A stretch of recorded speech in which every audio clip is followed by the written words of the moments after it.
আল্লাহ রাব্বুল আলামিন কাদেরকে সবচেয়ে বেশি ভালোবাসেন?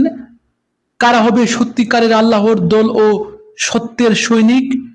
মুরতাদ বা ধর্ম পরিত্যাগকারী কি আল্লাহর কোনো ক্ষতি করতে পারে? ইসলাম কি কখনো কারো জন্য থেমে থাকবে?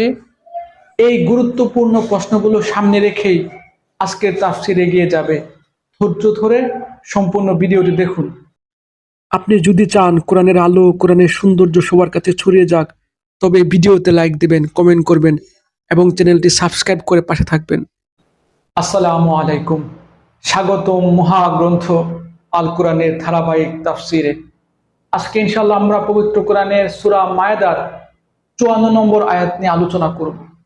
এই আয়াতে মহান আল্লাহ রাব্বুল আলামিন বলেন, يا أيها الذين آمنوا من يرتد منكم عن دينه فسوف يأتي الله بقوم يحبهم ويحبونه أذلة على المؤمنين أعزة على الكافرين يجاهدون في سبيل الله ولا يخافون لومة لائم ذلك فضل الله يؤتيه من يشاء والله واسع عليم। হে মানুষ, তোমরা যারা আল্লাহর উপর ঈমান এনেছো, তোমাদের মধ্যে কোনো লোক যদি নিজের দিন ইসলাম থেকে মুরতাদ হয়ে ফিরে আসে, তাতে আল্লাহ তাআলার কোনো ক্ষতি নেই। তবে আল্লাহ তাআলা অচিরেই এখানে এমন এক সম্প্রদায়ের উত্থান ঘটাবেন যাদের তিনি ভালোবাসবেন, তারাও তাকে ভালোবাসবে। তারা হবে মুমিনদের প্রতি কোমল ও কাফেরদের প্রতি কঠোর।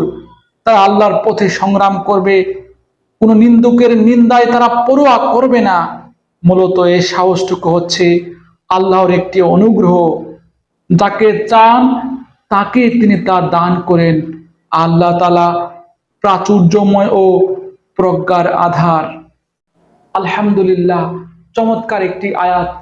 এই আয়াতটিতে আল্লাহ রাব্বুল আলামিন আমাদেরকে সতর্ক করে বলেছেন যে যদি তোমরা দিন থেকে মুখ ফিরিয়ে নাও, আল্লাহর ইসলাম থেকে মুখ ফিরিয়ে নাও, তবে আল্লাহ এমন এক কওমকে, এমন এক সম্প্রদায়কে এখানে আনবেন যাদের তিনি ভালোবাসেন এবং তারাও তাকে ভালোবাসে।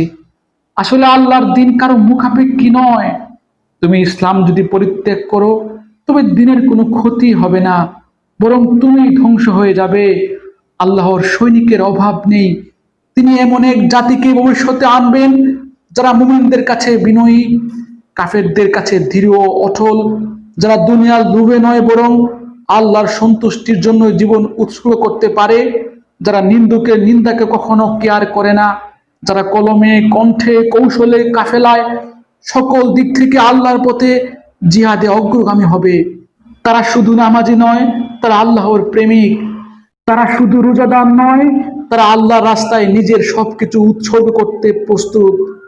আর যদি আমরা আমাদের দিনের দায়িত্বে ভুলে যাই, যদি সত্যকে আড়াল করি, যদি ইসলামের আহ্বানে কান না দিই, যদি দুনিয়ার মোহে ডুবে যাই, তবে স্মরণ রেখো আল্লাহ আমাদের বাদ দিয়ে অন্য কাউকে দিয়ে তার দিনের কাজ করিয়ে নেবেন।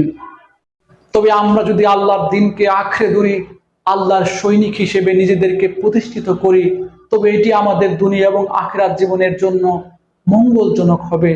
সুতরাং আসুন আমরা প্রতিজ্ঞা করি, আল্লাহর দিনকে আঁকড়ে ধরার সর্বোচ্চ চেষ্টা করি এবং এই দিনের উপর অটুট থেকে আমাদের জীবন পার করি। আজ এখানে শেষ করছি। ধন্যবাদ।